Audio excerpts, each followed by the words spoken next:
Coming to you live from my apartment, it's Rob Has a Podcast, and we are here ready to talk about on a night when we are waiting for the exit polls to roll in and the voting results to roll in.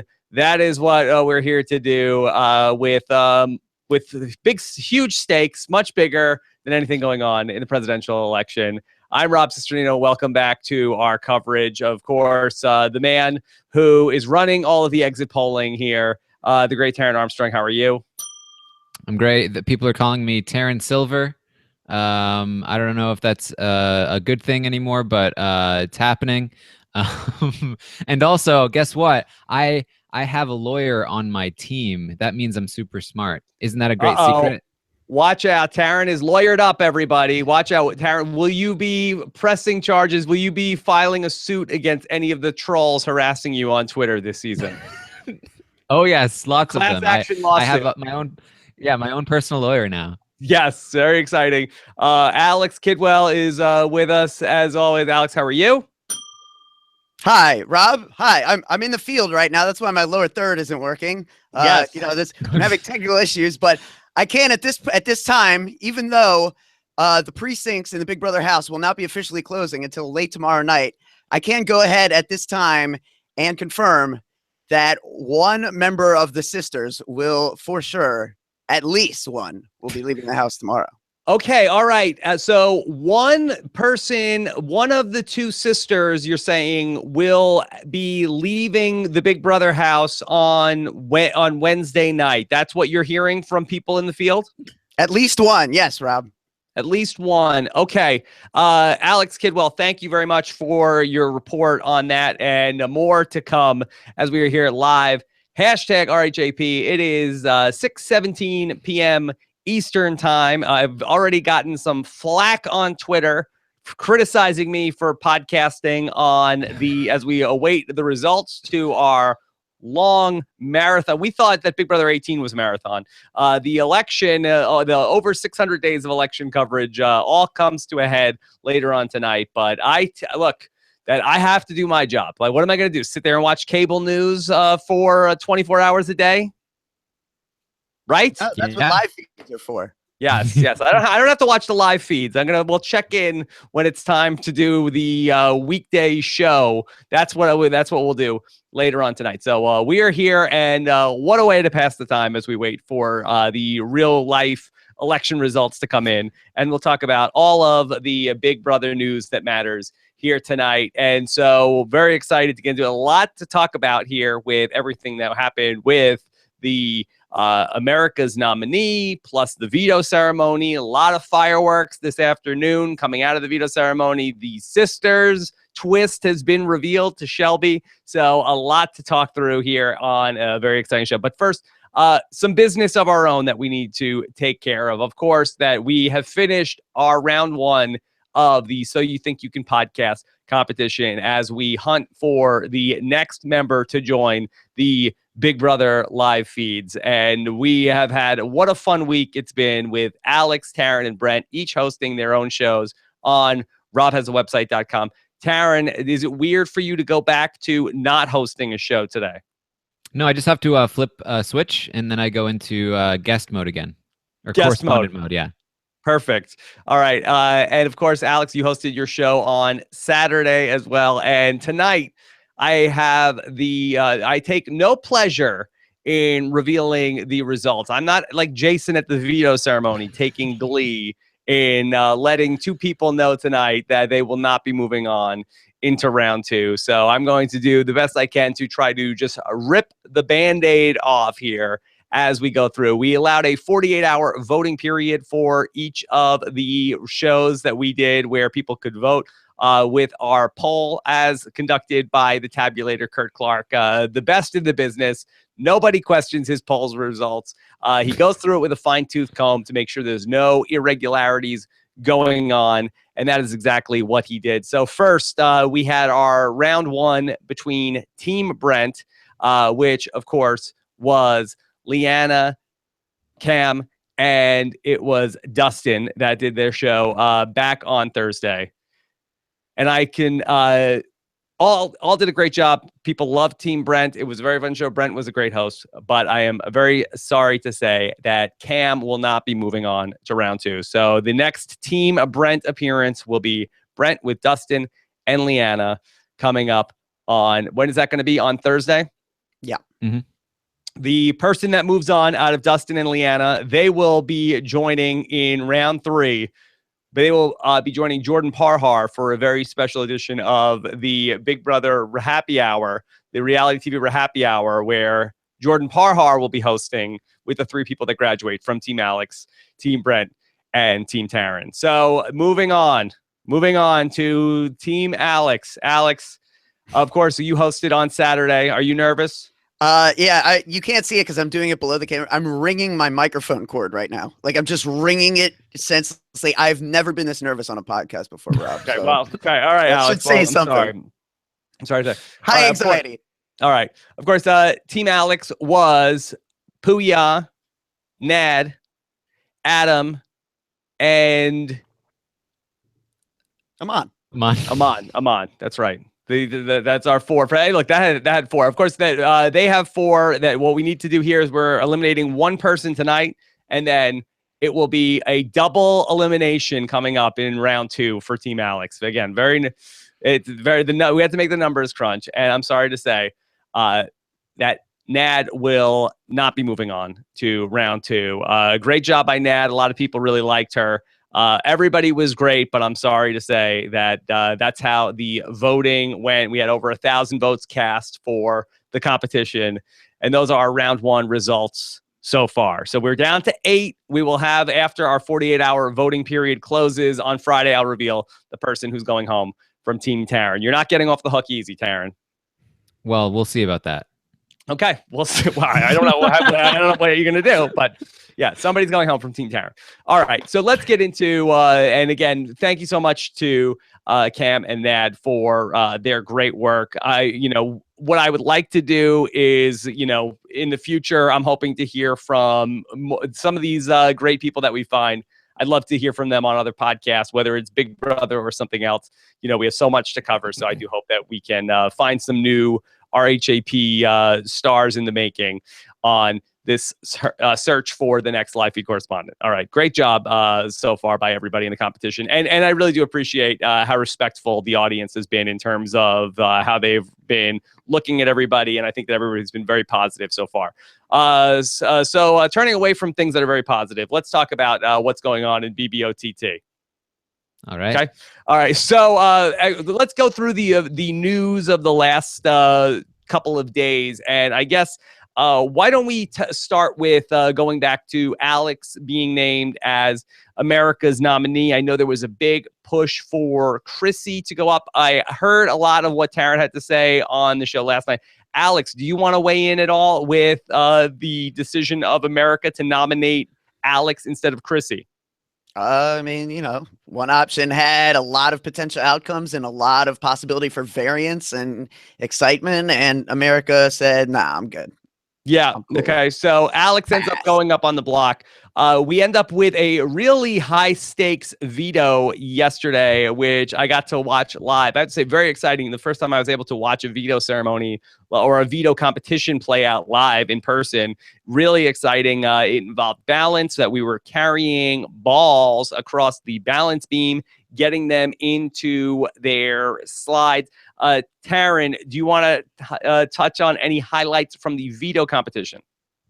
Well, basically, I think the crucial moment of the competition is when Shelby is about to finish her second stack of balls. She needs to bank those balls by getting back across the balance beam. She overthinks it or underthinks it or something, and she just runs across the grass instead, and she loses that entire stack. And that ultimately probably costs her, at the very least, a chance of winning this veto and a chance of surviving in the game, really, because at this point the Misfits basically have it in the bag, and so ultimately Jason takes the veto. Yeah, huge moment, and I didn't necessarily understand that was a rule. She seemed confused at the time, but you have to walk back across the balance beam to be able to bank your sleeve of 10, and then after that, it was just a foregone conclusion that Jason was going to ultimately win the game and win the veto in that spot. So we come out of that. And then it looks bad, but Alex, it seems like there's a bit of a glimmer of hope coming out of some of the late night conversation, correct? Oh yeah, I mean, Jason and Danielle decided they wanted to go ahead and approach the girls and pitch kind of a Final Five deal that really had no weight to it whatsoever. It was all kind of a ruse. This was kind of just a plan that Jason hatched just, I guess, for entertainment purposes. There really wasn't any strategic merit to it whatsoever. And ultimately it did just kind of serve in making it that much more painful today when the girls realized that they had kind of been had. Yeah, let's talk through this plan. Taran, could you outline the details of what Jason and Danielle proposed to the ball smashers? I don't know if we should still say it like that if Whitney isn't even in the ball smashers anymore. Yeah. Well, it makes it a little funnier almost. But Yeah. basically, Jason and Danielle, or Jason really, at first, they approached the remains of the ball smashers, and Jason said, "I want to get Justin out. I want to take Justin out. He's too big of a threat. Let's do this. Let's reel in Danielle. Let's make a 5-person alliance." And really just got their hopes up. Alex and Morgan and Shelby were like, "This seems too good to be true, but what else do we have? Like, this is exciting. If this goes through, this will be great." But as Alex mentioned, the entire thing was just to trick them. I think it's for entertainment purposes. Like, thinking back to when Scott did his whole thing with Danielle, his motivation there was like, I know that Danielle is disliked by America, so this will be entertaining for America. I think Jason's thinking along those lines, thinking like, America doesn't like Alex, America doesn't like this alliance. It'll be great TV if I extra blindside them. So I think that's where it's coming from. Well, I mean, looking at it, there's no strategic value to it. The only thing that can possibly come from it is you're going to further irritate people who you already have by the throat. I mean, they're done. Like, if you want Alex out, she's out. It's over. So there's no value to, like, kicking the dead horse or beating the dead horse, so to speak. So, really, yeah, the entertainment value is like the positive spin. Just being straight malicious is the negative look. Obviously. Could I pitch the devil's advocate? Is there a possibility that they felt like, okay, well, I know they're not just going to roll over and die. So why don't I send them on this fool's errand where I'll keep them busy, keep them spinning their wheels so that they're not trying to flip Whitney back or working in some other, maybe more productive fashion for their game? Is that a possible spin, Alex? If I had heard that conversation happen in the materializing of the plan, I would be more apt to side with that. I think that's more seems fan fiction-y is what you're saying. A little bit. I mean, I think, like Taran said, it certainly could be, hey, we think this is going to be entertaining. Hey, we think this is going to be something that keeps him occupied. I think, yeah, if you want to look at it in a positive light, that's kind of the positive look. And then, right, there are also people who see it and just say, like, what's the point? It just seems mean. Yeah. Okay. So that takes us to the veto ceremony today, Taran, to which at that point in time, they were under the impression, the ball smashers, that Jason was going to put Justin up on the block. Mm-hmm. Okay. And so what was the biggest takeaway from that? I watched the veto ceremony earlier. It was a little uneventful until we got to Jason's reasoning for why he's doing what he's doing. Well, yeah, I mean, the ball smashers, they were blindsided by this, and they were upset. They were wondering, like, why did you do this, Jason? Justin said suckers. And they kind of, like, afterwards ran to their own, like, sides, and they were like, why? What happened? We need to confront them. They ran outside. asked Jason, like, why? So what was the point of that? And he basically was like, oh, I was legitimately considering options, like, kind of trying to, excuse, like no, I was actually somewhat serious. And then it blew up into this entire argument that happened. It's probably the biggest fight of the season. Yeah, say la vie, baby. Yeah. Say la vie. I was watching a bit of it a couple of hours before we came on today. So, Alex, what's your feeling about all of the fighting in terms of how? I mean, is this a poor sportsmanship from Jason? Is it sore losership from the remains of the Ball Smashers? Is it both? I mean, I think even Jason recognized that it wasn't really them being sore losers. That's like a shock reaction to, they really felt hoodwinked by this because they didn't see what Jason had to gain from doing what he did. So they didn't see a reason for him to lie. So they're extra shocked by the fact that they didn't see, a reason for this to go down the way it did. So I think, Jason recognizes this.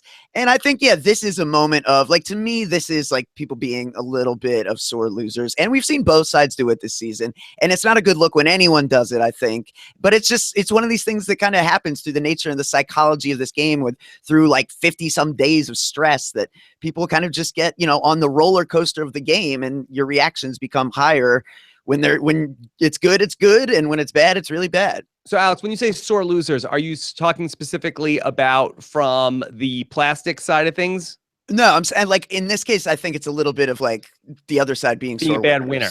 Yeah, I think, and we've seen a lot of that this season. A lot of like what the fans have had issues with, I think, on both sides is, like, people are pointing to like, well, they were celebrating in the other side's face so excessively, and it's one of these things where it's like everyone has kind of been guilty of it to some degree. Yeah, I know Jason always harps on that. He mentioned it in his veto speech that the two things he said he couldn't forget was, one, when they were dancing. But it seems like, boy, there's a lot of dancing that goes on in this show. I don't think I could be on BBOTT because I've been called out many times for my choreography. So I don't think I have the dance moves to be on either side. Rob, you are a great dancer. No, stop, Taran. You need to get your programming rewired if that's what you're saying. But speaking of celebrations, let's talk about the celebratory dinner that Ryan reminds me of in the chat room. So the remains of the Ball Smashers were in one of the rooms of the house, and they overheard Justin and Whitney talking about a dinner that was being planned. Taran, can you talk us through that and the fallout from that? Yes, so this is what ultimately exposes Whitney to the Ball Smashers.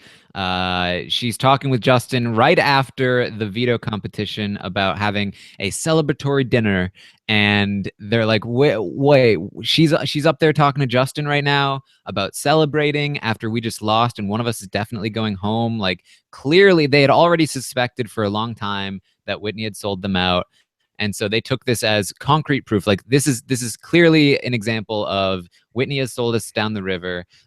She's working with Justin. She's working with the other side. And that's what prompted them to come up with the plan to pitch to Jason, let's get out Whitney instead of one of us. Okay. All right.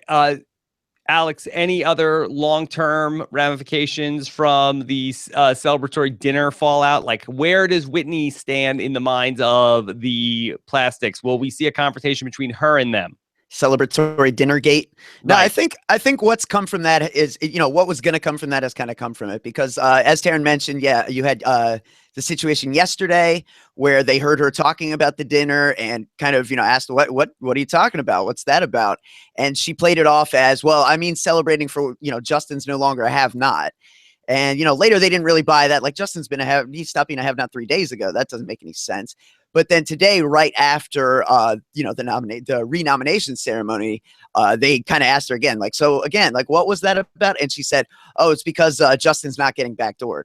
And so, like, even within the context of just like the couple times she's been asked, she's contradicted herself. So I think it's pretty well established now. And she can't even make eye contact with them because she knows that they know, and that creates this kind of dynamic now where she's like not interacting with them the same way. So it's all pretty out in the open. All right, and then the other headline that I want to talk through as well is then as the remains of the Ball Smashers were upstairs licking their wounds between Alex, Morgan, and Shelby Taran, finally the sisters broke the silence on their secret and told Shelby that they were sisters. How did that come up? That was only a second secret to come out. Yeah, well, basically, right after the big argument happened, there was a lot of, licking of the wounds, so to speak, and those three, Morgan, Alex, and Shelby, they felt really bonded after that because they feel like we're on the outs, we're screwed, we basically lost the game. Shelby thought, whatever, I'm just gonna tell Alex that I'm a lawyer. And that means I'm actually way smarter than you think I am. I'm not dumb. And so Alex immediately was like, oh my God, that's great. I've got a secret to tell you two. Just give me a second. I'll tell you at the right time. She waits until Morgan gets out of the diary room. She runs over, she grabs her. They go upstairs and she goes, we're sisters. And Shelby freaks out. Yeah. She like tackles them both. It was a funny moment. Yeah, that was a little bit like Shelby like revealed her cards. Like, I got a pair of jacks. What do you think? Like, oh, okay, full house. Oh, all right, yeah. Oh, yeah. Oh, okay. Yours is a lot better. It's not that cool.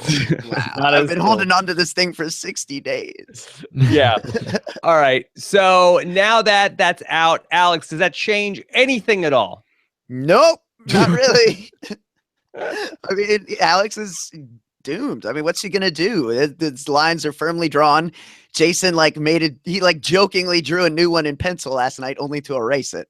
I mean, the lines are still where they are. Yeah, well, Jason, I believe, said in that big fight today, just that you can. What was the line, Taran? That you can. It's not my fault. I can read between the lines any way you draw them, or something like that. I don't think that's a phrase. I don't think. I can read between the lines better than you can draw them, or something. I don't know. Okay. It was weird. That. I don't know if it's a t-shirt yet, but we'll see. We'll see. All right. So we have the eviction coming up on Wednesday night. And of course, Taran already has his new poll up to talk about where America is going with the nomination vote. All right. So first, let's just set up who are the votes that who is casting a vote first, Alex? So yeah, casting a vote, then you've got Whitney, or no, I'm sorry, you've got Chrissy, you've got Danny, you've got Justin, and America, right? Okay. All right. So, yeah.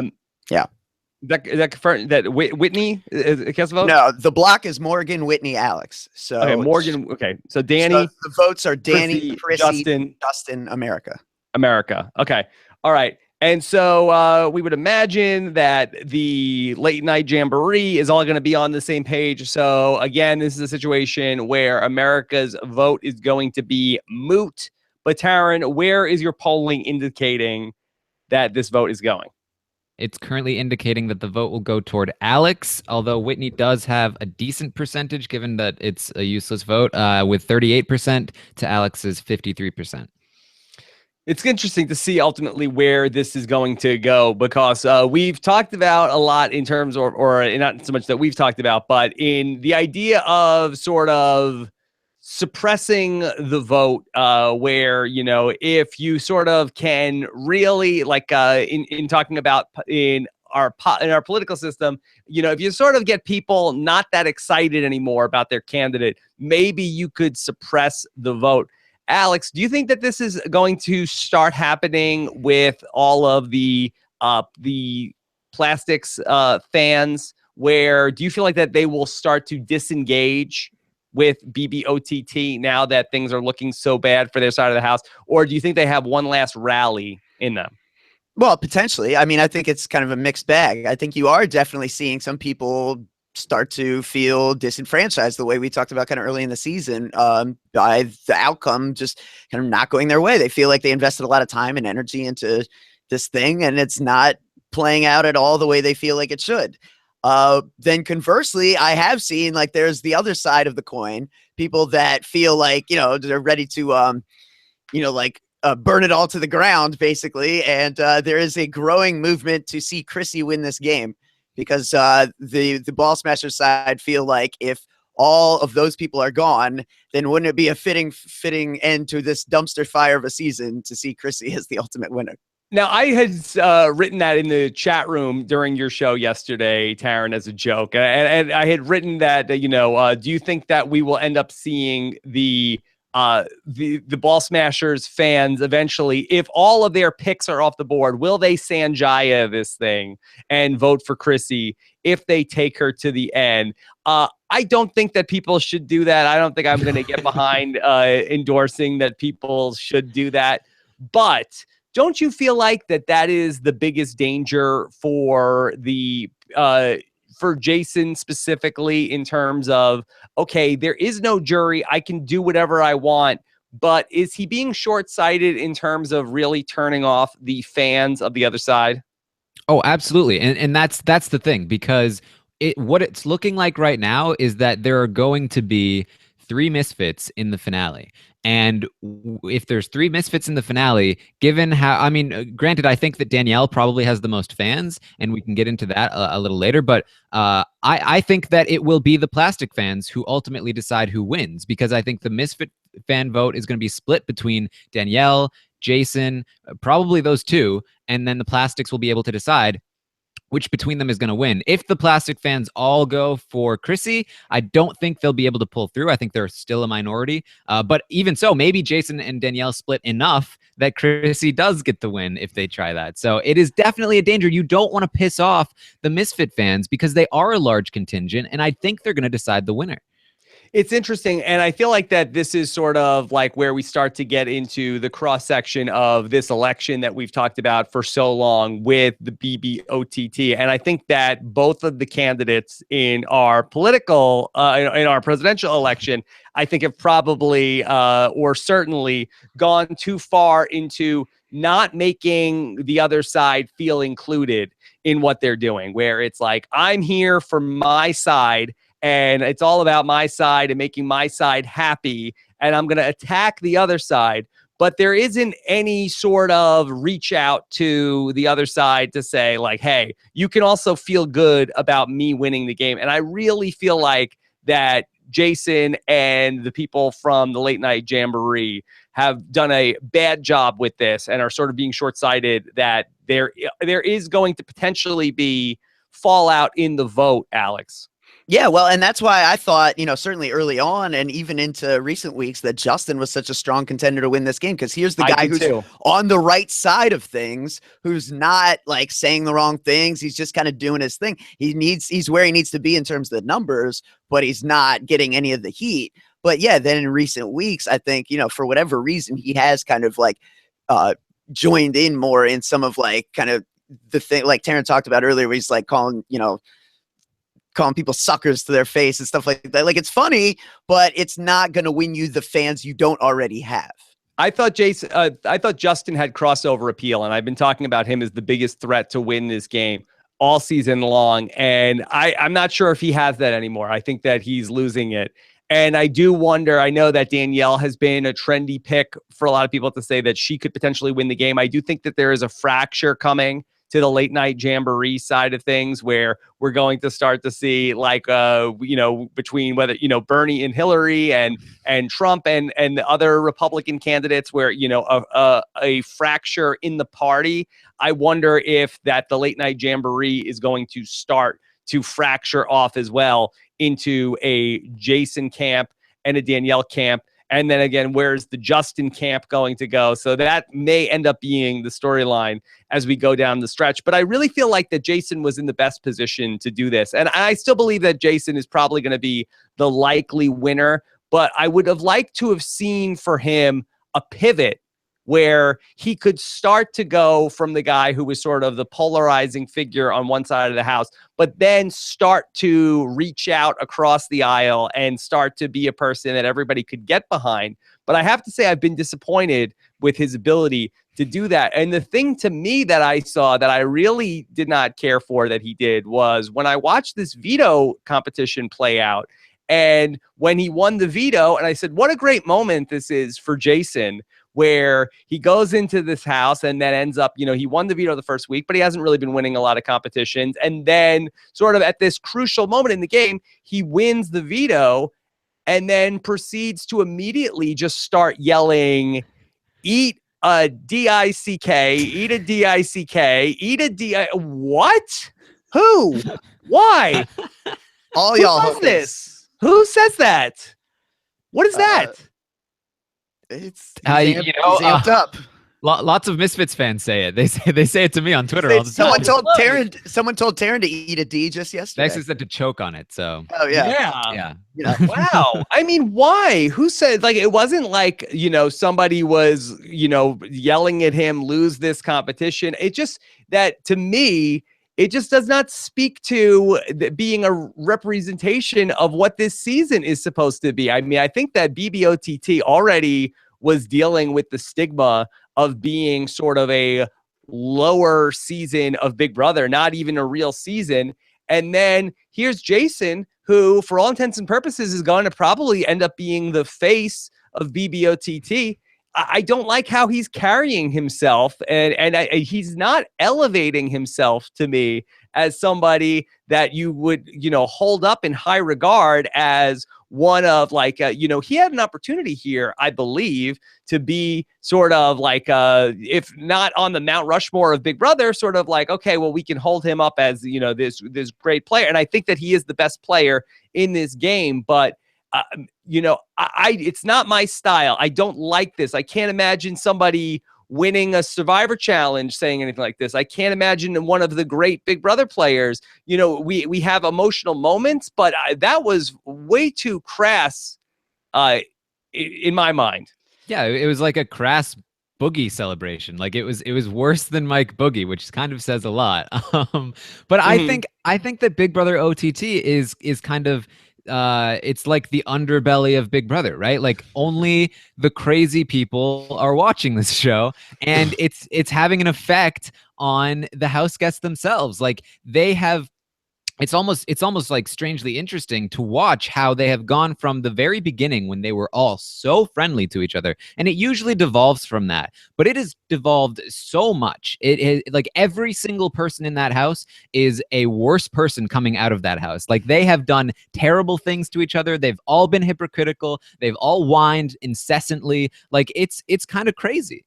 Yeah, and I think maybe another element here is that, like Taran said, the OTT is definitely different, and, the game is different. But also, like, Julie Chen did tell us at the BB18 finale she was going to be involved with this thing, and she's really not. Like, Julie's not there. The production team is kind of minimal, I think. And, like, there is a saying that when the cat is away, the mice will play. And I do feel like that's kind of what's happening here, where, like, if that was a live competition in front of a live studio audience, Jason's not going to do that because he knows that, like, his family might be in the crowd. You know what I mean? There's no danger of that here. That's interesting. So I like this idea about sort of like this broken windows theory of the Big Brother game. And that, sort of speaks to, I don't know if it's a theory or if it was a paper that was written, but sort of like, in a city where it's sort of like that one, there's one broken window where like one bad thing is happening. People feel like, oh, okay, it's a free for all. I can do whatever I want because nobody is policing this. I feel the same way about the chat rooms. Also, I see when like, it's like once one person says something crazy and nobody checks it, everybody's like, oh, okay, it's just a free for all for now. But that being said, that's why we try to at least keep an eye on things. A graffiti on the subway, as Walt says in the chat room. Yeah, it's gotten out of hand. And again, I am not putting anybody from the Ball Smashers on a pedestal, and that I have really been I think pretty level-headed. I don't have anybody who is a far and away a favorite in this season. I think that the sisters, I certainly understood the appeal, especially Alex more so than Morgan, but I really don't think that they've done anything that's really captured my heart and mind. I think Shelby is fine. She says some funny stuff. She had a good quote yesterday on the daily recap about being in the house. There are no dogs here. No Harry Potter. No hot guys. But Which is a very funny line. But you know, I just wish that somebody would sort of like take the high road here on the OTT.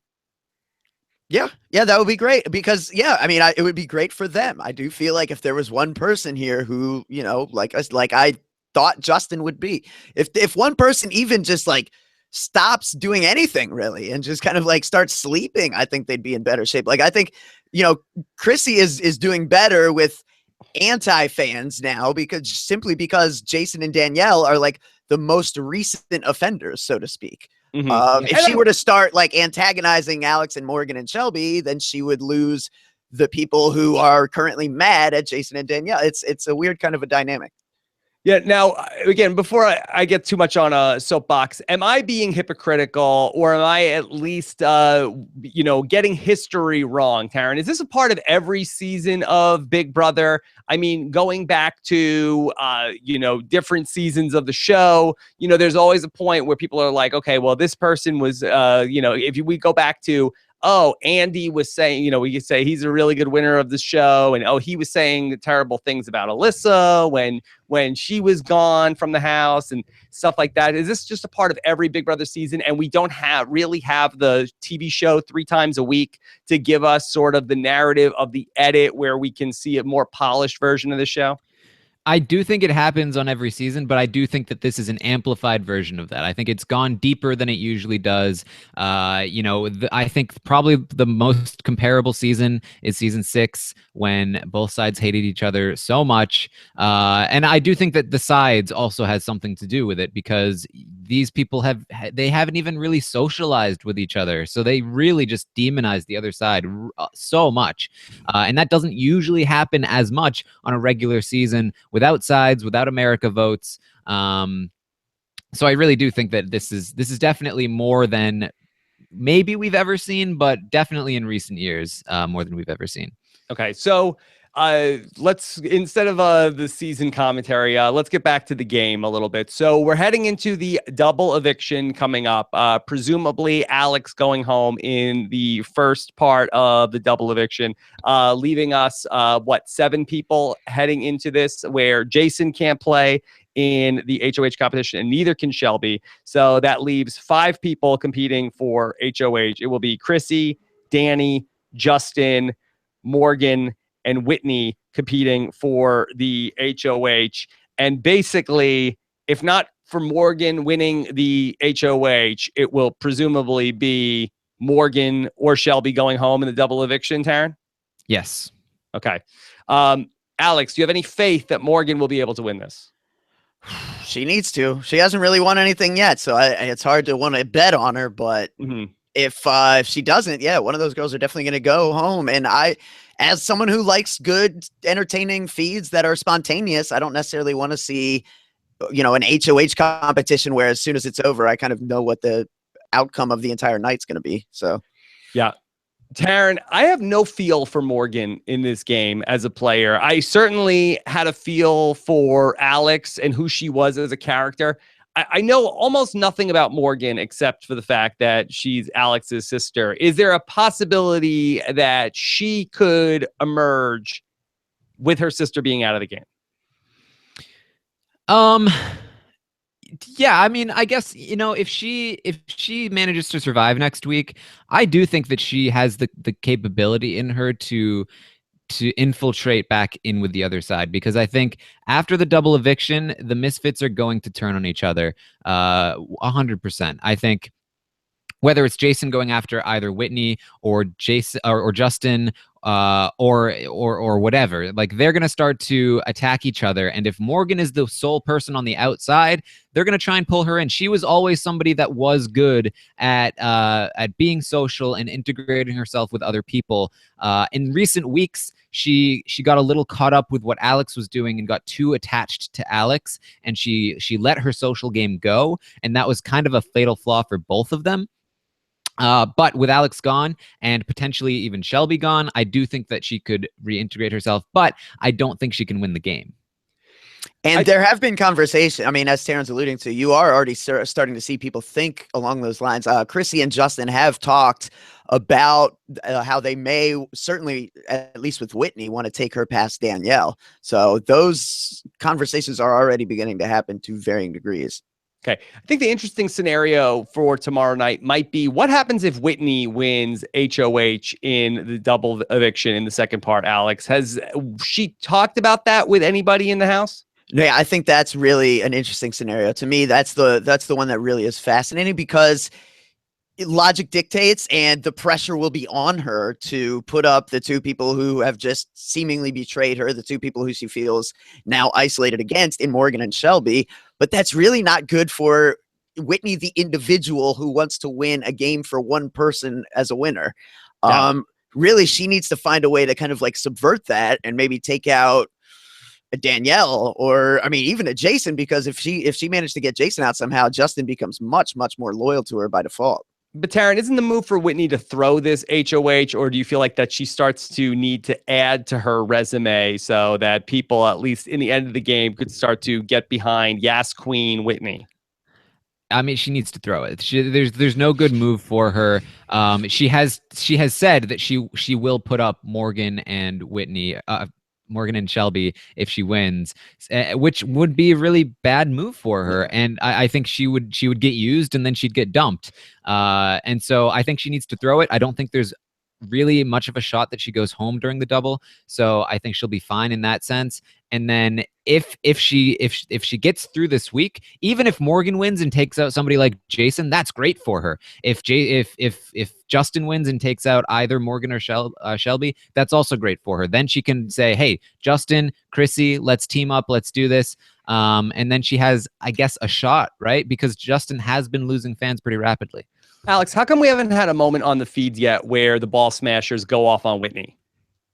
I mean, because you've really just had these kind of moments where they've gone off about her after they've had these conversations with her. I mean, they're less inclined to get mad at Whitney and more inclined to either talk about how they feel betrayed by her or then go out and, Jason ended up catching the brunt of it because Jason and Danielle were pitching the idea of being in on the plan to, go after Whitney. So Whitney, by just kind of staying quiet, has allowed everyone else to fight, basically. But have they had the confrontation with her? Like, what are you doing? Why did you screw us over? Yeah, but they didn't really put the screws to her. Like, she contradicted herself a little bit, and she gave she gave answers without eye contact that weren't strong answers. So they got the info they needed, and they're like, all right, Whitney, we get it. Yeah, so, like they did confront her. It wasn't really a blow up because she didn't yell back at them, right? Like, and then when Jason and Justin become involved, they're the ones that yell back, and that's the big fiery confrontation. But when they confront Whitney, it's just like, no, it doesn't really go anywhere. They are mad at her. I think they genuinely feel hurt by her, and I think that's another part of it where like they're really angry at Jason, but they're kind of hurt at Whitney, so they don't want to approach that as much as they do with Jason. So yeah, like they did confront her, but it just it wasn't like explosive like the other. To be honest, it's the same problem people had when they tried to confront Nicole last season. It's like you come at Nicole and you hope that she's gonna like blow up and get upset and like let's like that happened with James and he totally revealed something he shouldn't have about the vote. But with Nicole, she was just kind of like, no, I didn't say that. And that's basically what Whitney did. It's just, no, I've never said that. And so, I mean, what can you do? Is the door open for Whitney potentially to have like this Darth Vader story arc where she turns, but then potentially if she throws the Emperor or one of the Emperors into the heart of the Death Star at the end of this thing, do you think that the Plastics fans could turn around and support her in the end? I don't know, because it's been said before that flippers never win, and I think there's probably a lot of Plastics fans that are really mad at her for turning. And I don't know, like, who are they more mad at? Maybe they're more mad at Jason and Danielle right now because of their whole shenanigans with pretending to be on their side. So maybe she does have a shot at that. I definitely could see a situation where she takes out maybe she takes out Danielle at the last second, and everyone thinks that Danielle is going to win, but Whitney does it instead, and she goes to the end with, maybe it's Chrissy and Morgan, maybe it's Chrissy and even Justin, and I think she could have a shot if she has the backing of the Plastics fans.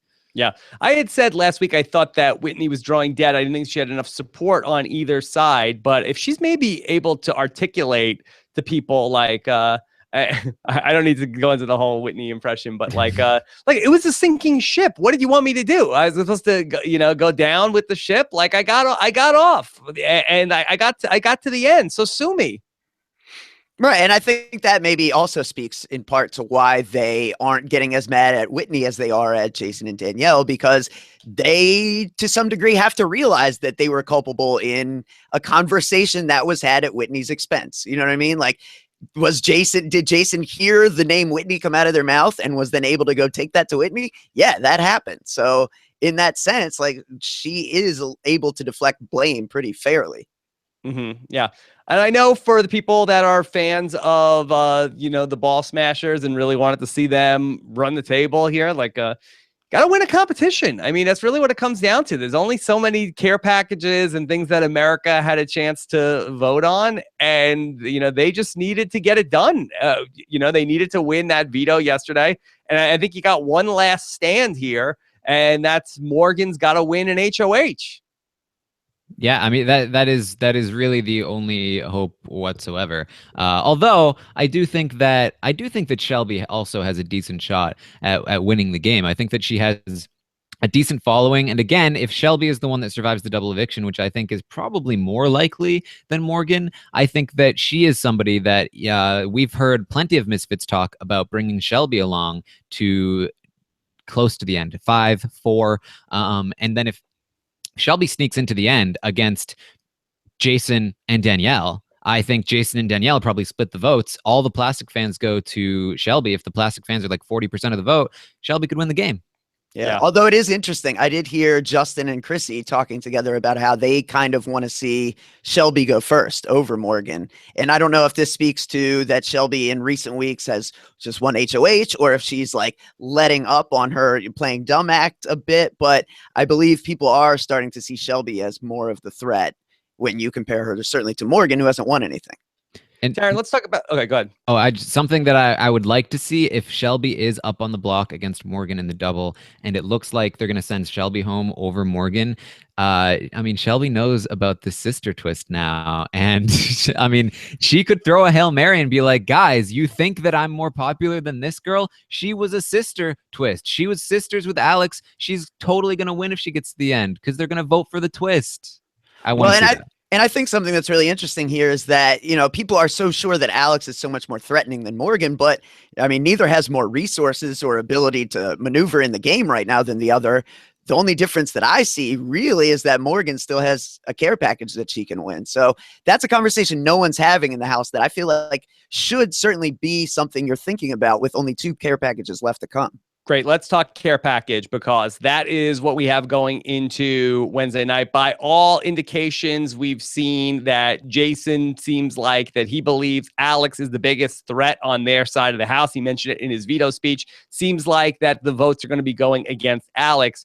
I saw when Alex and Morgan and Shelby were talking, Alex was saying, oh, they're probably just saying it's me, but they'll probably vote out Morgan to vote out the care package. That does not seem like that's the case at this time. So let's assume that Morgan is eligible for this double eviction care package. Taran, I know you have a couple of polls up right now to talk about this. So what is the data showing you? Where is this next care package going? All right, so basically I put up 2 polls because we don't know what's going to happen with the HOH, but we can generalize. And I said, can you just speak to that the voting period on this, the very specific voting period on this one? Tight window.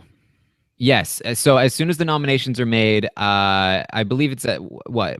The voting starts at midnight Eastern? It's either 11 or midnight Eastern. I think it's 9 house time to 10 house time. So yeah, that's right. Midnight to 1 Eastern. Midnight to 1 Eastern. And so yeah, it'll be an hour to vote for this care package. So you will only have a short amount of time to decide. And that's why I had to get the 2 different polls to get as much information as possible before this happens. But basically, if one of the Misfits or Whitney wins HOH, I said, who are you going to give the veto to?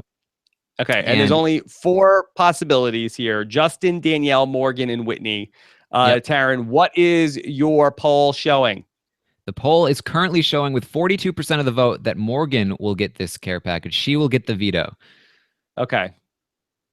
And Interesting. Danielle is behind with 31%. Okay. So this is interesting because it probably sends Shelby home if this is true. It's really just immunity for Morgan at that point. Yes. And then it would force the HOH to put another nominee up on the block. Also, potentially a little bit of the pecking order revealed, right? Or do you think that people would just brush it off as, it's just a pawn? Well, it certainly could be pecking order. I mean, like, especially for somebody like Whitney. Like, I think, if Justin wins, is he going to put Whitney up as a pawn? I don't know. He's probably going to put Danielle up as a pawn. And then maybe Whitney then decides, this is my time to make a move. Maybe we need to get Danielle out. Maybe that improves my spot in the Misfits. I think there is some potential for some trickery going on, especially with the veto, if the veto does go to Morgan, because that will force one of the Misfits to go up. Could be Danielle, could be Jason. And if Jason or Danielle are sitting on that block, you have to think that Whitney, who has been told by Justin that his side doesn't trust her and doesn't want her to get toward the end, you have to think that she's going to be thinking, wow, this is such a great opportunity to take a shot right now. It could happen. Okay. And also, just important point to note, I don't know if we've actually touched on this, but, because this care package is a veto, there is no actual veto competition proper during this double eviction.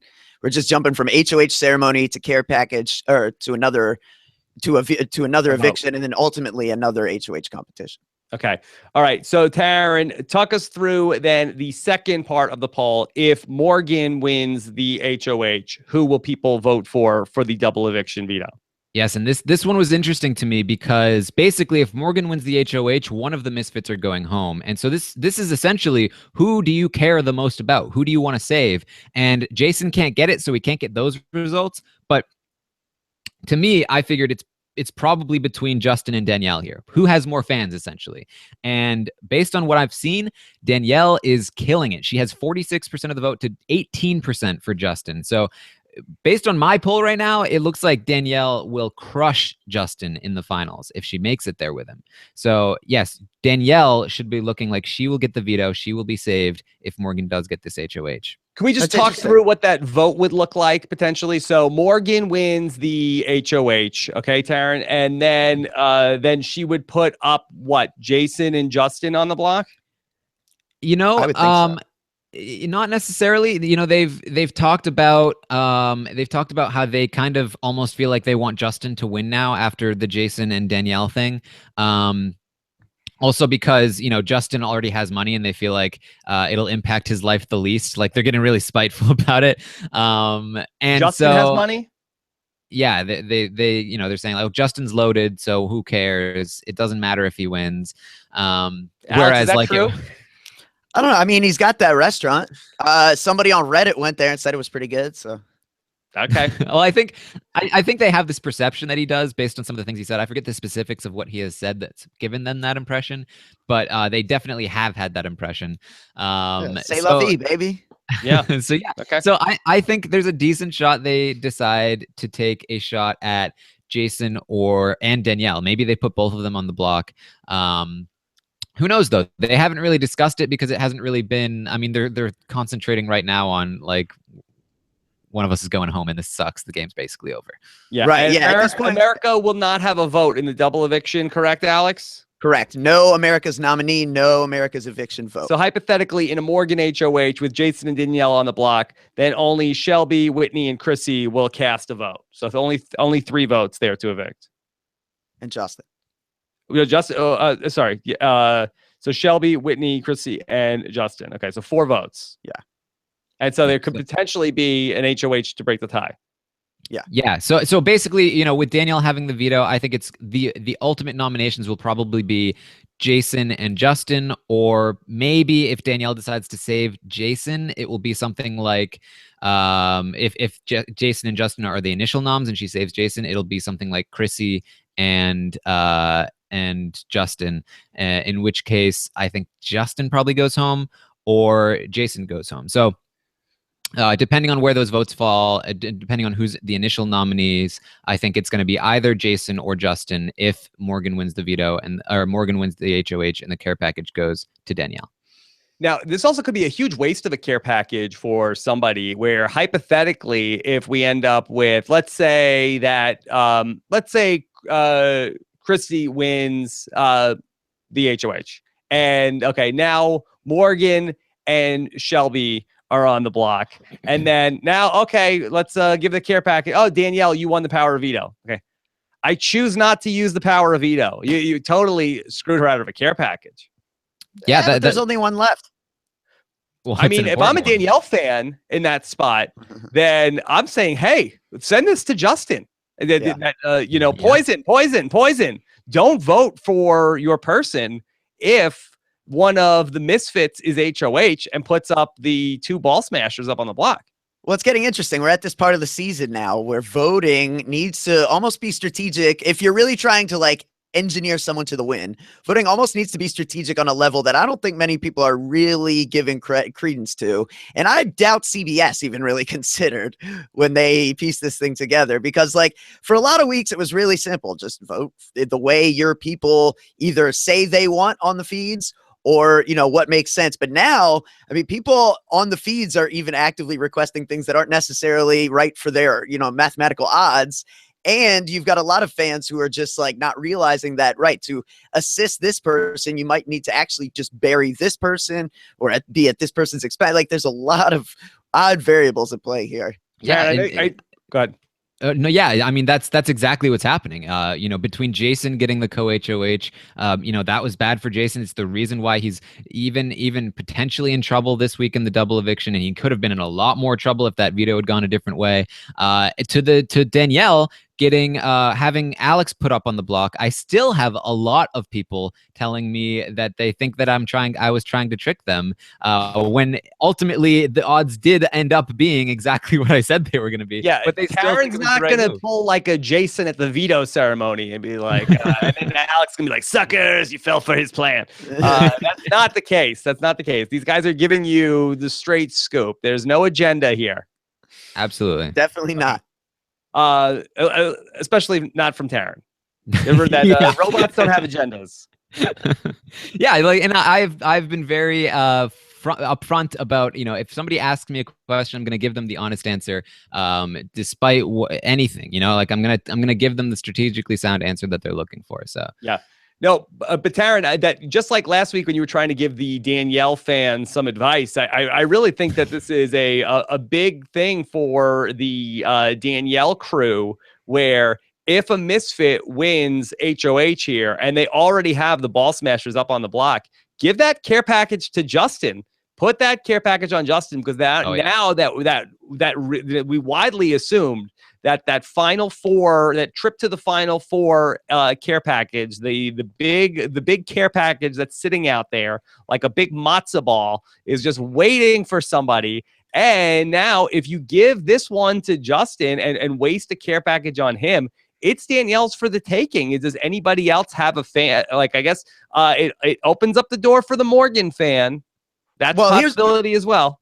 Here's really the thing. It's like you're thinking high reward, but there is a high risk element, and it's not necessarily any different. Like, nobody can go home. Doesn't really change the strategy, but like you said, yeah, if Justin wins, who cares? But if Morgan were to be getting that care package, there's a lot of scenarios that could see Danielle go home. Like, I think she could potentially, you know, Justin and Chrissy have talked about potentially taking her out before Morgan. I don't know that they would do it before Shelby, but like there's a window there that is potential risk where she's totally safe otherwise. So I get what you're saying. But if she were to somehow go home, then I don't think people would be very happy. But well, yeah, I think basically the strategy is, if you're a Danielle, I think Rob has it completely right. I think if you're a Danielle fan, you want to give this care package to Justin. And if you're a Justin fan, you want to give it to Danielle, right? Like, you want to do the opposite of that. Right. Right. So, and since worst case scenario is Morgan, then that speaks well to, like, you don't have to worry about that too much, because it does look like well, I don't think she's got a great shot of winning it certainly if she's head of household. Well, you know what it's going to come down to next week? The kingmaker is going to be the Jason fan in that vote. Does the Jason fan want to see Justin or Danielle get to the final four? Probably Justin. I think they have to be really scared of the Danielle fans right now because Danielle seems like she is really surging in popularity, and I think Jason Khaleesi is coming.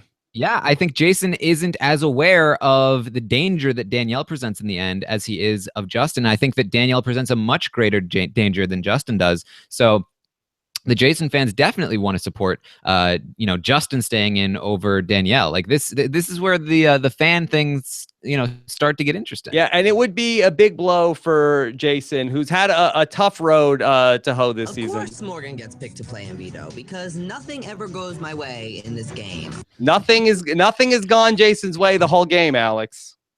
Nope. To be fair. Because nothing ever goes my way in this game. Yeah. No. Yep. Look, It's all a bunch of salty hookers. Jason has been dealt a rough hand from CBS from the get-go this season. So yeah. Only coming back one time. Like, look, he has every right to be salty about the situation that he's in up against all of these first-time players. That it's been tough, but he has dealt with every bump in the road so far. Yep. Giving Chrissy that care package because we didn't care about Chrissy at all. Yep, that's right. Because nothing ever goes my way in this game. One other sound clip that I didn't get to play from the Friday night show, and I want to say that it was Tony Scott that mentioned this in the Facebook group of a little bit of a shout out to the Virgin King on the way out from the other night on the Friday. I think it was on the Thursday night recap. Sending the Virgin King back to his Virgin Kingdom. Shout out to the Virgin King. Is that what they call Maine now? Yes, the Virgin Kingdom. Virgin Kingdom. Well, I got out of there. All right, let's Sorry, start to Colin. get into some of the questions that we have. Hashtag RHAP. Scott St. Pierre is not with us tonight, so we're going to be having a little bit of a group effort to pull some of the questions. Let's see. That this is from Chris Erickson, who wants to know, the Misfits have burned every bridge. How can Shelby work with any of them? Alex, do you see a possibility that Shelby, of all people, could work with the other side? Well, she has to try. I mean, that's all you can do at this point. You can't just be Ozzy and declare yourself a free agent and expect to get to the end of this game without winning every competition. And unfortunately, in Big Brother, you can't win every competition. So the only option is to try to reintegrate yourself socially. And that's what she's got to do. Whether or not it will work, no, probably not. At this point of the game, it's going to be tough. But her, the one thing she has going for her potentially still is that they view her as someone who probably isn't likely to win, which is a strong thing to have going for you when you're someone who's secretly as popular as Shelby actually seems to be. Mm-hmm. Yeah. Even with no dogs in the house and no Harry Potter and no hot guys, hopefully she can figure out a way to piece it together. Yeah, we'll see. I mean, it's very tough when you're just so deprived of all your, sensory needs. Yes, that's right. This is a question from Robot Taran, wants to know, is Whitney a traitor or a savvy opportunist? Regular Taran, what do you think of this? I don't think she's either, really. I mean, she's not to give her either of these things. Well, she's not a traitor in the sense that like she flipped after she found out somewhat credible information that her team, she was on the bottom of her team's totem pole, and at the same time, it's not like she really did anything to to seize an opportunity. Like if she does decide to take a shot at somebody like Jason or Justin, or not Justin, Jason or Danielle during the double eviction, if she has that opportunity, that's a savvy opportunist for you. Like that's jumping back from both sides, sniping people off, and then carving your own path to the end. That would impress me. But I don't know if she does it. She seems to me like somebody who's just like, Justin has been the best to me. He's told me the truth. I just want to go to the end with Justin, even though I'm under the impression that he's super popular. Yeah. The savvy opportunist and the traitor have one thing in common, and that's agency. Like they both take action to do a thing. And Whitney to me is more like the kitten that came to the door and they had locked it and didn't realize the cat was out, and she's just scratching at the door, but that door's locked and it's pouring rain, so she's got to go across the street and they let her in. Word.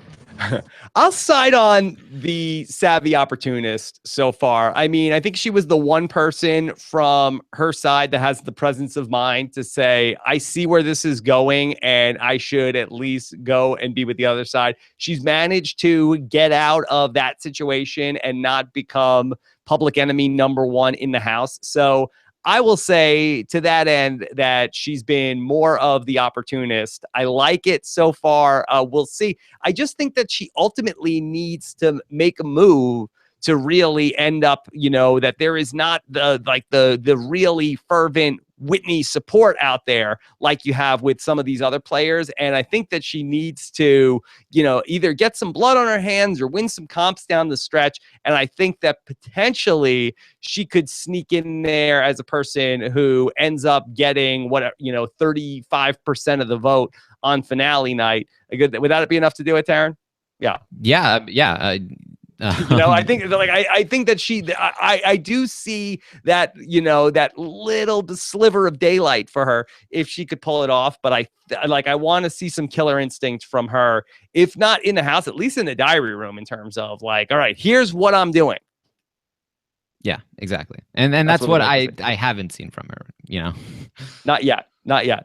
All right. This is then from let me bounce around a little bit. Alex, do you have one? Sure. So here's a question from John Densford. What was Alex's fatal flaw? I believe it was not keeping relationships with Danielle and Chrissy and trying with Jason instead. So what do you think, Taran? What was Alex's biggest mistake in the game? She made a lot of mistakes. I think after her HOH week where she got screwed over by America, she just kind of gave up on a lot of social game. She relied on other people like Scott to make deals for her, which was not a good move because Scott was not making the right kinds of deals and he was not saying the right kinds of things. But ultimately, I think her biggest mistake is that she had this really overpowered twist in her favor, that she had a sister there. She can trust this person to the ends of the earth, and she didn't utilize it properly. She allowed Morgan to just end up being like an attachment on her instead of sending her out and saying, no, you don't need to be with me, you can be with them, I'll keep you safe, you keep me safe. Like, go out there, socialize with them, stay away from me. A real season because you don't know this person. You just met them a month ago. But with your sister, you don't never have to talk to her. You can do like very, very minor checkups here and there. It's what Paul and Victor should have continued to do when they did the fake fight. But ultimately they got a little comfortable and they said, we're on the same side and they're on the other side and there's nothing that can change about that. She tried to make a couple deals, but obviously they didn't go through. You need to utilize this huge advantage you have, and she just didn't. Yeah. Well said. It's going back to the original Danielle and Jason of Big Brother, where it used to be that they would just go about their business during the day and then, over a game of cards at the end of the day, sort of compare notes and not be seen as such a close pair in the house. Yeah, absolutely. Then she should have known that too, as a fan of the show. Like, she should have known. What are you going to do? Let's see. How about from Chris Erickson, who says that I guess all of us Ball Smashers fans see the coming pagonging and have abandoned Twitter, leaving it to a brood of haters. Is that fair, Taran? And let me ask the question this way.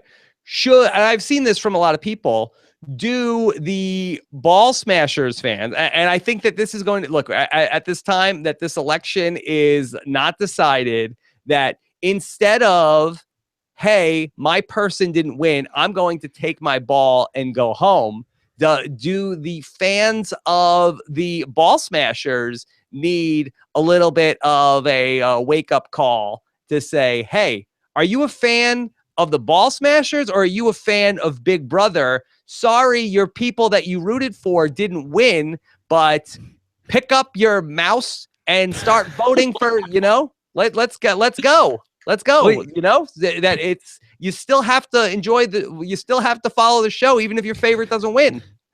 Well, I do think there's something to that because, like I said, I think that the plastic fans will probably decide the outcome of the season. I think they will probably decide who the winner is. And something that I've been talking about is that the Misfit fans seem to have a really bad social game when it comes to, talking on Twitter, right? Like they say things like choke on DICKs, Taran. And so I have likened them to like the Russell Hantz of fans.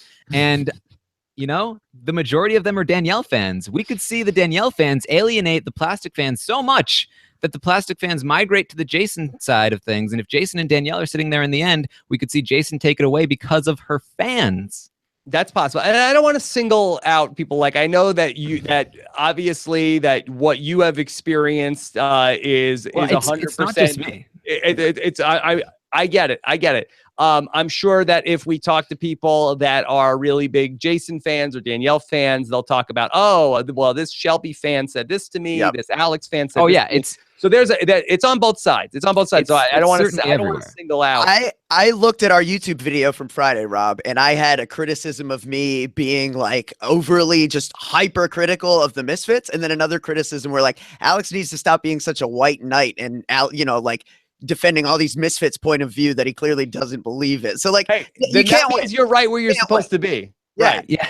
And everybody is mad. Yeah. Right. But I'm not speculating here. Like I have seen a lot of this sentiment expressed, especially toward Danielle. Like that's where it seems to be directed to. I'm not just like pulling it out of nowhere. I think that a lot of people are very annoyed with the timbre of criticism that they receive from Danielle fans specifically.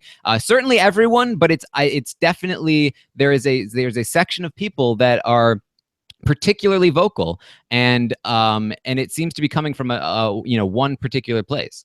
And you're gonna see them all vote for Chrissy. Team, watch the world burn. We can't speak to the people in the house, but I think if I was an active Jason fan, Justin fan, Danielle fan on social media, Whitney fan, if they're out there, and I was in this position of really having a vested interest in the outcome of this season, I think I might try to reach out to the Misfits fans and say, you know what? Okay, I know Shelby is gone, Morgan is gone, Alex is gone. Come join our tent. Come under our tent that we can make a happy ending for this. Try to sell some of these Ball Smasher fans on that this is a positive outcome, and maybe that could be the difference in this season. Bipartisanship. I like it. Time to start jury management. Time to reach across the aisle. It's that power, Rob. It's a powerful tool indeed. And now we heal. We have to heal as a Big Brother audience. Yeah, until next season when we can rip it all apart again. And now, have you guys heard any of these rumors that there could be another BBOTT before we get to Big Brother proper, Alex? Is this just smoke, or is there some fire here? I don't know if there's any fire, Rob. We talked about it a little bit on the Happy Hour, but as far as we know, it's just speculation. Crazy, intense, ominous speculation. Ominous speculation. Taran, do you buy into any of this? No, I don't buy into any of this. Do you feel like, well, let me ask you this. Do you feel like that BBOTT has been a success for CBS and CBS All Access? It's really difficult to know. They broke a 10 to make this thing. Come on. Of course it was. Right. No. Like in terms of like how much they spent on it, I'm sure they're still making money, but they could make money airing a puppy panel. I don't know, like they could do anything in there. Yeah. But I as far as their numbers, we have no idea. They have no ratings. If anything, we would have an idea of how many people are listening to this podcast in comparison to the real season of Big Brother. But yeah, we have no real indication of how well the this version is doing, other than the fact that I've seen a lot of people say they're not really happy with it and that they've stopped watching or that they're not watching. I would say, if I had to guess, I think it's probably been very successful. And I think that a lot of people have been interested. I know coming into BBOTT that people that we were talking with, I know both of you guys were like, I don't know, we'll cover it. I don't know how it's going to be. Brent was like, I don't even know if I want to watch it. He loves it. I think there's been a lot of people super invested. I mean, look how much some people care on Twitter about having a vested interest in people winning this made-up season of Big Brother that wasn't even a thing 3 or 4 months ago. And people are like, my favorite needs to win. If you don't like my favorite, I hate you. Saying terrible things on Twitter. Like, people are super invested into this. And I can definitely see from a business perspective, like, hey, why don't we do another one of these? I mean, what is it like? We're definitely, making money on this thing. And it's probably, if I had to guess, the most popular thing on CBS All Access. I don't know if there's anything else that's on CBS All Access, with all due respect to the great CBS All Access. Just when you thought being a CBS All Access subscriber couldn't get any better. Yeah, and here comes Big Brother All Access. I know that Star Trek is the other big show that is going to be coming to All Access, but I don't believe that's coming until, May? So I think that maybe this could be another All Access season, could bridge the gap between that and when you get to Star Trek and then regular Big Brother. You're sleeping on reruns of American Gothic, Rob. Yeah, there's also a Good Wife spinoff. I know Scott St. Pierre is very excited about that, but I'm not sure necessarily if that's going to go ahead and, get a lot of people subscribed to the All Access just for that. So I don't know. I think it makes a lot of sense. I know that in our world, we probably have poo-pooed it, but but what about Big Brother Canada? But I don't think that CBS gives a what about Big Brother Canada.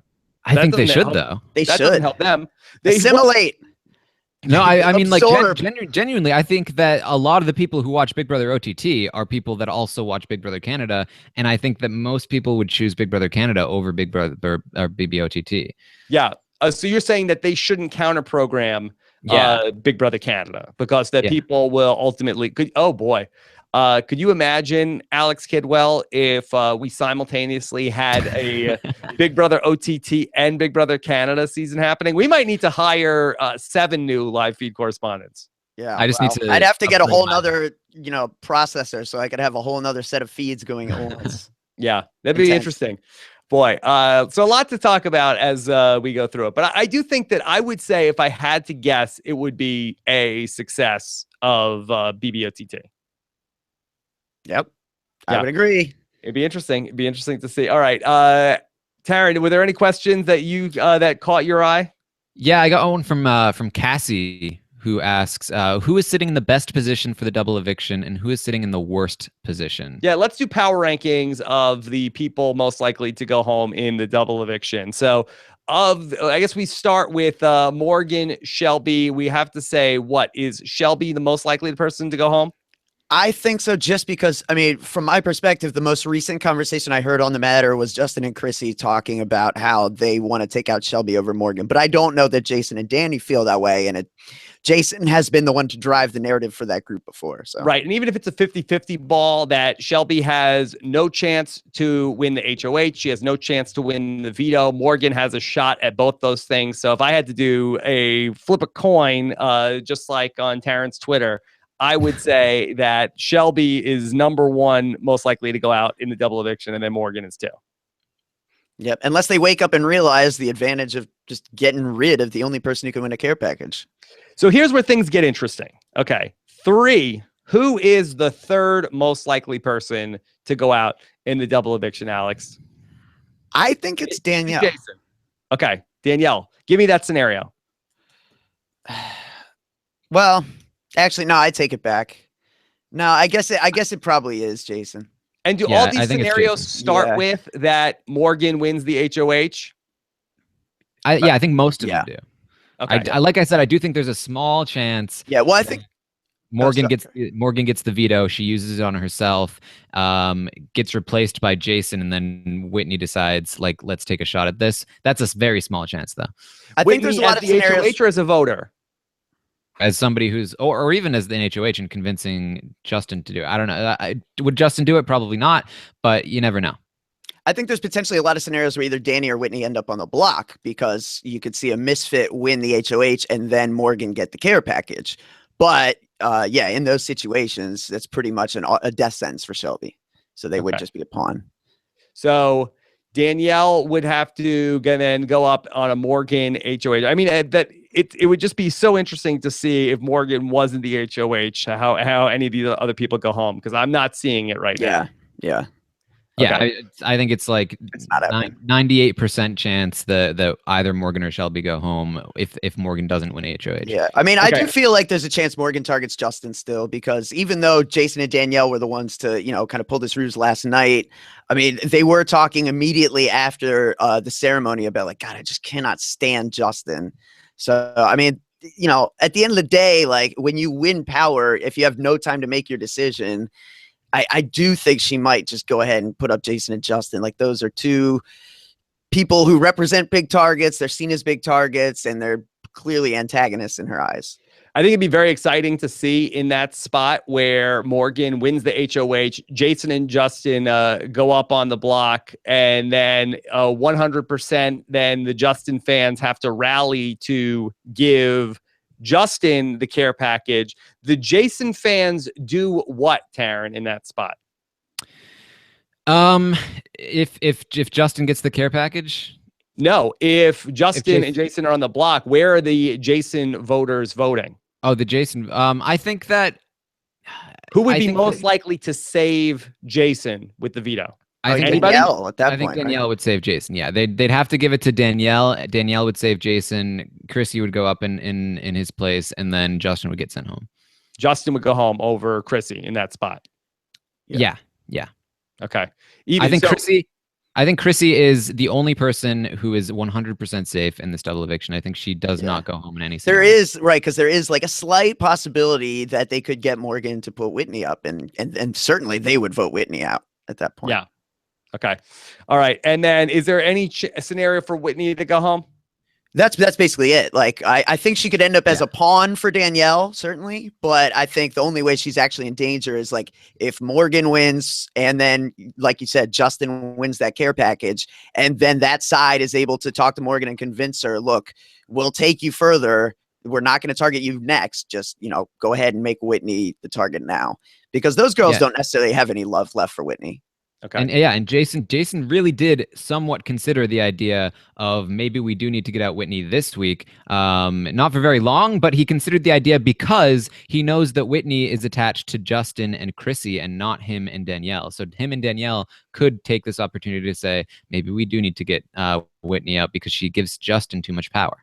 And from their perspective, the other side really is down to the bare bones. They believe Shelby and Morgan were always and still remain like the least capable and far and away the least popular members of that side of the house.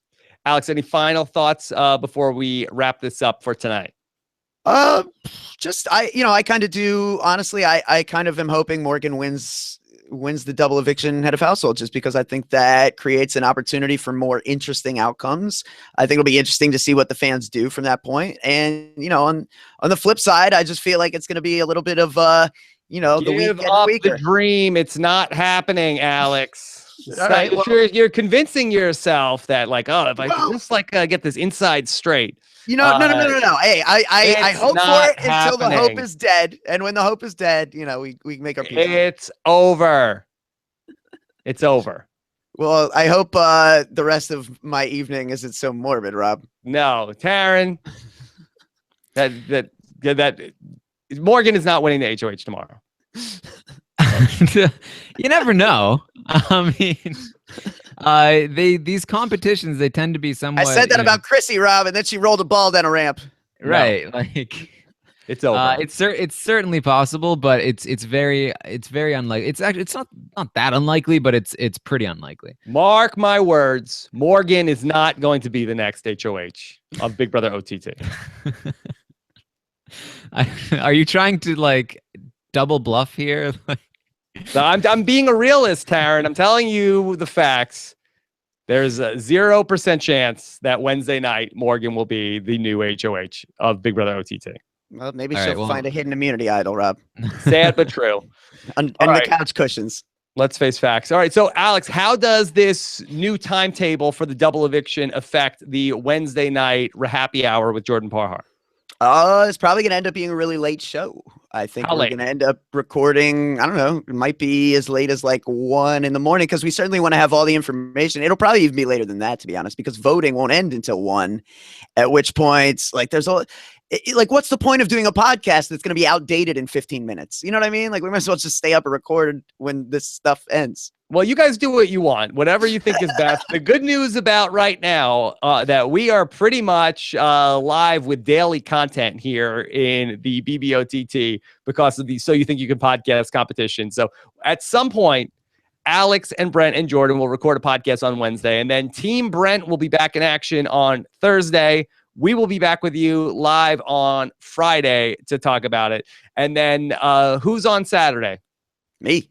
So Team Alex is back in action with the final 3 from Team Alex, and then Happy Hour is back at it on Sunday. And then Taran, are you back on Monday? Yep. Boom. Back with my my awesome team, best people of the whole yes. competition. Yeah. The 12 days of OTT. And then we'll be back again 1 week from today on the 15th to talk about as we get down to the final 6 of Big Brother Over the Top. All right. Do we have a hashtag tonight? It's over.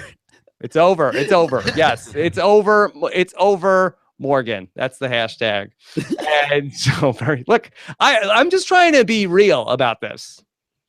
Yeah. Well, you you certainly you dropped a big dose of real on this podcast. Look, there's a Band-Aid. I'm gonna rip it off. We're not gonna drag this out. You know, you want the guillotine. I want my sugar, clean cut. cut. Sugar coating is Rob. No, I'm sorry. The first thing that comes to my mind when I think the first thing that comes to my mind when I think of you, Rob, is that Rob Cesternino keeps it real. Keeps it real, just being completely blunt about everything. Keeps it 100. Look, that's what we got. People come here for the facts. Yeah. Okay. I can give the percentage if you want. Give us the percentage. Yeah, among other things. Yeah. Right. All right. So good stuff. The polls are still open for Team Taran if you want to vote on last night's podcast. Taran, do you have a name for your roundtable like Kidwell Corner? Something about robots, right? I think I called them Team Robot in my tweet about it. I can come up with something. Okay. Very good. All right. Team Robot. The outer limits of podcasting, maybe. Outer limits of podcasting. All right. So fun stuff. Be sure to check out, follow Twitter, and I'm sure it will be a lively night as per usual with everything going on. Of course, Alex is on Twitter. He is at Alex Kidwell. Taran is at Armstrong Taran. I'm at Rob Cesternino. Hope you enjoyed the show tonight. Looking forward to hearing what you guys have to say in the comments, and we'll talk to you again soon. Take care, everybody.